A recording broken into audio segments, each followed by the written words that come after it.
ओम शांति। आज 18 मार्च 1971 के अव्यक्त महावाक्य हैं। टाइटल है विजयी बनने के लिए संग्रह और संग्राम की शक्ति आवश्यक।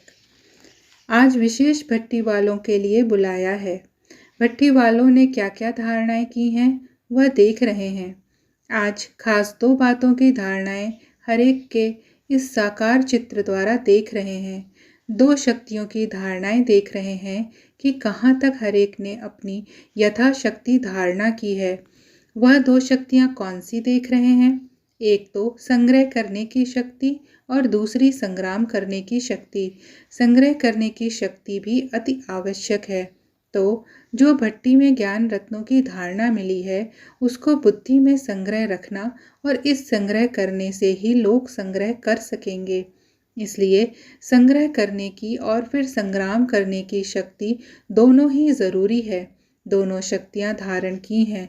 दोनों में कोई भी कमी होगी तो कमी वाला कभी भी सदा विजयी नहीं बन सकता। जिसमें जितनी संग्रह करने की शक्ति है उतनी ही संग्राम करने की भी शक्ति रहती है। दोनों शक्तियां धारण करने के लिए भट्टी में आए हो तो शक्ति स्वरूप बने हो। भट्टी से कौन से वरदान प्राप्त किए हैं? भक्ति मार्ग में वरदान देते हैं ना, पुत्रवान भव, धनवान भव। लेकिन इस भट्टी से क्या मुख्य वरदान मिला? शिक्षक बने व मास्टर वरदाता भी बने। एक वरदान मिला शक्तिवान भव, दूसरा वरदान मिला सदैव अव्यक्त एक रस अवस्था का। इन दोनों वरदानों में दोनों ही बातें समाई हुई हैं। यह दोनों ही वरदान प्राप्त करके संपत्तिवान बनकर अपना प्रैक्टिकल सबूत दिखाने लिए जाना है। ऐसे नहीं समझना कि घर जा रहे हैं, वह अपने स्थान पर जा रहे हैं। लेकिन जो शक्तियां वह वरदान लिए हैं उन्हों को प्रैक्टिकल करने के लिए विश्व स्टेज पर जा रहे हैं, ऐसे समझना। स्टेज पर एक्टर को कौन सी मुख्य बातें ध्यान में रहती हैं? अटेंशन और एक्यूरेसी। यह दोनों ही बातें याद रहती हैं। ऐसे ही आप लोग भी जब स्टेज पर एक्ट करके बाप दादा को प्रत्यक्ष करने के लिए जा रहे हो तो यह दोनों ही बातें याद रखना। हर सेकंड हर संकल्प में अटेंशन और एक्यूरेट, नहीं तो बाप दादा को प्रत्यक्ष करने का श्रेष्ठ पाठ बजा नहीं सकेंगे। तो अब समझा क्या करने जा रहे हो? बाप दादा को प्रत्यक्ष करने का पार्ट प्ले करने जा रहे हो। यह लक्ष्य रख करके जाना। जो भी कर्म करो पहले यह देखो कि इस कर्म द्वारा बाप दादा की प्रत्यक्षता होगी। ऐसे भी नहीं कि सिर्फ वाणी द्वारा प्रत्यक्ष करना है, लेकिन हर समय के हर कर्म द्वारा प्रत्यक्ष करना है। ऐसे प्रत्यक्ष करो जो सभी आत्माओं के मुख से यह बोल निकले कि यह तो एक एक जैसे साक्षात बाप के समान है। आपका हर कर्म दर्पण बन जाए, जिस दर्पण से बाप दादा के गुणों और कर्तव्य का दिव्य रूप और रूहानियत का साक्षात्कार हो। लेकिन दर्पण कौन बन सकेगा? जो न सिर्फ संकल्पों को लेकिन इस देह अभिमान को भी अर्पण करेगा। जो देह अभिमान को अर्पण करता है उसका हर कर्म दर्पण बन जाता है। जैसे कोई चीज अर्पण की जाती है तो फिर वह अर्पण की हुई चीज अपनी नहीं समझी जाती है। तो इस देह के भान को भी अर्पण करने से जब अपनापन मिट जाता है तो लगाव भी मिट जाता है। ऐसे समर्पण हुए हो। ऐसे समर्पण होने वालों की निशानी क्या होगी? एक तो सदा योग युक्त और दूसरा सदा बंधन मुक्त। जो योग युक्त होगा वह बंधन मुक्त जरूर होगा। योग युक्त का अर्थ ही है देह के आकर्षण के बंधन से भी मुक्त। जब देह के बंधन से मुक्त हो गए तो सर्व बंधन मुक्त बन ही जाते हैं। तो समर्पण अर्थात सदा योग युक्त और सर्व बंधन मुक्त, यह निशानी अपनी सदा कायम रखना। अगर कोई भी बंधन युक्त होंगे तो योग युक्त नहीं कहलाएंगे। जो योग युक्त होगा तो उनकी परख यह भी होगी उनका हर संकल्प हर कर्म योग युक्त होगा। क्योंकि जो भी युक्तियां सर्व प्रकार की मिली हैं उन युक्तियों की धारणाओं के कारण युक्ति युक्त और योग युक्त रहेंगे। समझा परख की निशानी। इससे अपने आप को समझ सकते हो कि कहाँ तक पहुँचे हैं। इसलिए कहा कि संग्रह और संग्राम की शक्ति दोनों भरकर जाना। रिजल्ट क्या देखी? सर्टिफिकेट मिला।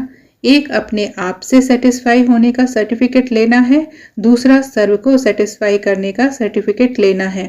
तीसरा, संपूर्ण समर्पण बनने का। समर्पण यह नहीं है कि आबू में आकर बैठ जाएं, तो समर्पण होने का भी सर्टिफिकेट लेना है। चौथा, जो भी ज्ञान की युक्तियां मिली उनको संग्रह करने की शक्ति का सर्टिफिकेट लेना है। यह 4 सर्टिफिकेट अपनी टीचर से लेकर जाना। कोई बात में 100 मार्क्स भी इस ग्रुप को हैं। वह कौन सी बात? पुरुषार्थ के भोलेपन में 100% है। पुरुषार्थ में भोलापन ही अलबेलापन है।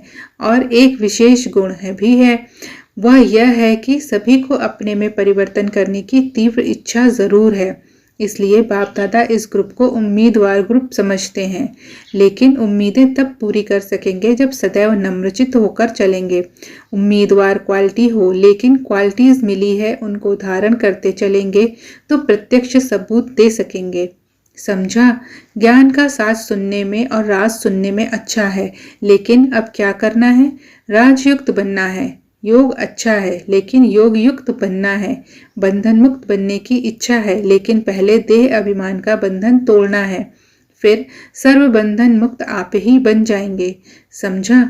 अभी यही कोशिश करना। सबूत मूर्त और सपूत बनना है। शक्तिवान और संपत्तिवान बने हो। हर एक ने अपने आप से प्रतिज्ञा भी की है। जो प्रतिज्ञा की जाती है उसको पूर्ण करने के लिए पावर भी अवश्य इकट्ठी करेंगे।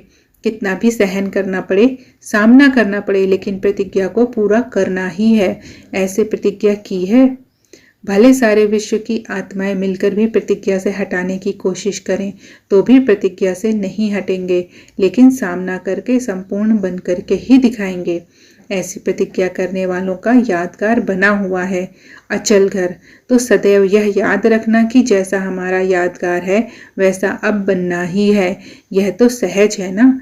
स्थूल निशानी को याद रखने से नशा और निशाना याद रहेगा।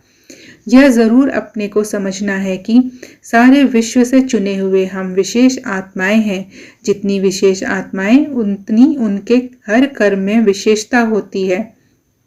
विशेष आत्मा होना कम नहीं हो। सभी मधुबन निवासियों को अपने को प्रैक्टिकल विशेष आत्माएं दिखाकर अपने इस ग्रुप का नाम बाला करना है। ऐसा ही लक्ष्य रखना है कि कहेंगे कम लेकिन करके दिखाएंगे। आपके इस ग्रुप की यह विशेषता देखेंगे। स्टेज पर जाकर ऐसा पार्ट बजाना जो सभी वंस मोर, एक बार और भी करें। समझा? आपके निमित्त टीचर आपके ग्रुप को बार बार निमंत्रण दे और ग्रुप्स को एक एग्जाम्पल बनकर दिखाना है। कोई अच्छा कर्म करके जाता है तो वह बार बार याद आता है। तो यह ग्रुप भी ऐसा कमाल करके दिखाए। अच्छा, ओम शांति।